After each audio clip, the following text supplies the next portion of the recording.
धन्य मेरे युवा साथियों, माताओं और बहनों, आज मैं आपके सामने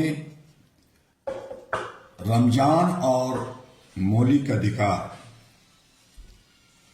उस आत्मिक क्रांति की बात करने जो रोजा हमें सिखाता है और उस संवैधानिक चेतना की बात करने जिससे भारत का संविधान हमें सौंपा है।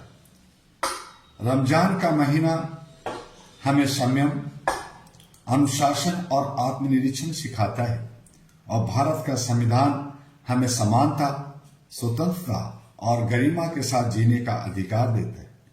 जब ये दोनों मिलते हैं तो केवल इबादत नहीं होती, इंसाफ की स्थापना होती है। मौलिक अधिकार केवल किताबों में नहीं, जीवन में होना चाहिए। हमारे संविधान ने हमें जो मौलिक अधिकार दिए हैं, समानता का अधिकार, धर्म की स्वतंत्रता का अधिकार और गरिमा के साथ जीने का अधिकार, वे केवल अनुच्छेदों की भाषा नहीं, वे भारत की आत्मा है। रमजान हमें सिखाता है भूख को महसूस करो ताकि अन्याय को समझ सको, प्यास को सहो ताकि वंचितों की पीड़ा को पहचान सको। जब एक रोजेदार इफ्तार के समय दुआ करता है तो वह केवल अपने लिए नहीं, पूरे समाज की भलाई के लिए करता है। यही तो संविधान की आत्मा है, सबका अधिकार, सबकी गरिमा। धर्म की स्वतंत्रता जिम्मेदारी के साथ हमें निभानी चाहिए। भारत विविधताओं का देश है।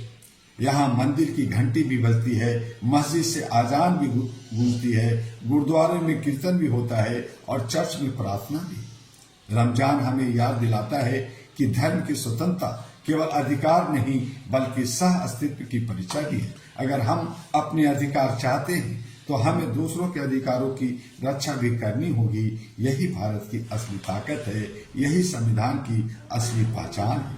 समानता रोजा का असली संदेश है। रमजान का रोजा अमीर और गरीब के बीच की दीवार को गिरा देता है। जब सब एक साथ रोजा खोलते हैं तो पद, पैसा और प्रतिष्ठा पीछे रह जाते हैं।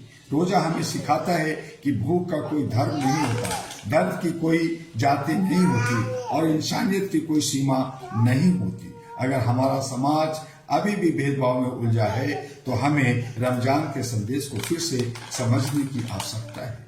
गरिमा के साथ जीवन हमारा संवैधानिक वर्त है। भारत का संविधान हमें केवल जीने का अधिकार नहीं देता बल्कि सम्मान के साथ जीने का अधिकार देता है। जब हम ज़कात देते हैं, जब हम किसी भूखे को भोजन कराते हैं, जब हम किसी वंचित के आंसू पोंछते हैं, तब हम संविधान को व्यवहार में उतारते हैं। रमजान का असली रोजा सिर्फ पेट का नहीं बल्कि अहंकार का होता है और जब अहंकार टूटता है तो इंसानियत मजबूत होती है। एरा ग्लोबल की प्रतिबद्धता है, एरा ग्लोबल का उद्देश्य है ह्यूमन राइट्स बियॉन्ड बॉर्डर्स।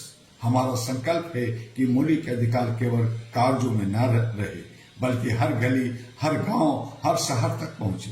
मैं डॉक्टर एमी दुआ आप सबके सामने यह घोषणा करता हूं, एरा ग्लोबल केवल विचार नहीं, एक आंदोलन है। हम अन्याय के विरुद्ध आवाज उठाएंगे, हम अधिकारों के संरक्षण के लिए संघर्ष करेंगे, हम संविधान की गरिमा को हर मंच पर स्थापित करेंगे। आपसे सवाल है, मैं आपसे पूछता हूं, क्या हम सच में अपने अधिकारों के प्रति जागरूक हैं? क्या हम दूसरे के अधिकारों की रक्षा करते हैं? क्या हम संविधान को केवल परीक्षा पास करने के लिए पढ़ते हैं? ये जीवन में उतारने के लिए कुछ करते हैं? रमजान हमें आत्मनिरीक्षण का अवसर देता है। आइए इस अवसर को सामाजिक जागरण में बदल दें। रमजान का चांद हमें याद दिलाता है कि अंधकार चाहे कितना भी गहरा हो, प्रकाश की एक किरण पर्याप्त होती है। आइए हम सब मिलकर यह संकल्प लें, हम अपने मौलिक अधिकारों की रक्षा करें, हम दूसरे के अधिकारों का सम्मान करें, हम संविधान और इंसानियत के साथ लेकर चलें। एरा ग्लोबल के माध्यम से हम भारत ही नहीं पूरी दुनिया में मानवाधिकार की मशाल जगा कर रखेंगे और यही आप सब मुसलमानों और तमाम जो अलग अलग समुदाय के लोग हैं वो समानता, अपने संविधान, अपने मौलिक अधिकार को समझते हुए रमजान मुबारक। फिर से भारत मजबूत हो, संविधान अमर रहे और इंसानियत विजय हो।